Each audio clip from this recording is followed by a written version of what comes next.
সাধুর জিনিস পাইছে, তাছাড়া কি থাকে কেমন একাই এরকম জায়গা জঙ্গলে।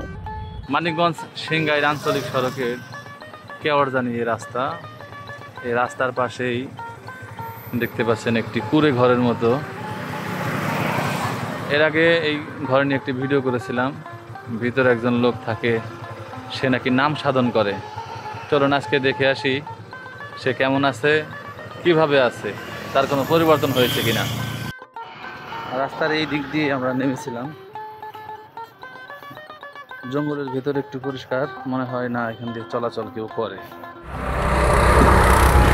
দর্শক, এটা সেই নাম সাধকের আস্তানা। আজকে আমরা এখানে আসলাম, কিন্তু নাম সাধক নাই।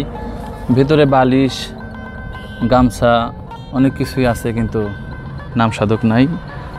মনে হচ্ছে এখানে কেউ থাকে কি থাকে না, দেখুন আপনারা। এই জঙ্গলের ভিতরেই কয়েক বছর ধরে বসবাস করে আসছিলেন নাম সাধক নামের ওই ব্যক্তি। পিছনে যেই ছেঁড়া একটি তাঁবুর মতো দেখতেছেন, এখানেই নাম সাধক বসবাস করত। আজকে আমরা এখানে আসলাম, কিন্তু নাম সাধককে পেলাম না। জানি না সে কোথায় আছে, কিভাবে আছে। এর আগে নাম সাধককে নিয়ে একটি ভিডিও করেছিলাম, সেটা ব্যাপক ভাইরাল হয়। 3 দিন ধরে নাই। ওই কম্বল নিয়ে কোথায় যে গেছে, এই পশ্চিম দিকে গেছে গা, কোথায় গেছে বলতে পারবো না। এই জায়গায় আমরা চলাফেরা করি, এরকম এই জায়গায় থাকে, কষ্টে থাকে, তারপরে এরকম তার খাওয়ান দাওয়ান একটু সমস্যা হয়, এই পর্যন্ত তার আমরা জানি। এরকম তার কোনো আমরা খারাপ দেখিও নাই। উনি আরও অনেক আগের থেকেই, উনি তো এখানে একটু ভালো জায়গায় আছে। উনি জঙ্গলে বাস করতো, গাছের তলে থাকতো, মশা পুক মাকড় কোনো নাই, কামড়াইতেছে, উনি কিছুই বলতে পারবো না।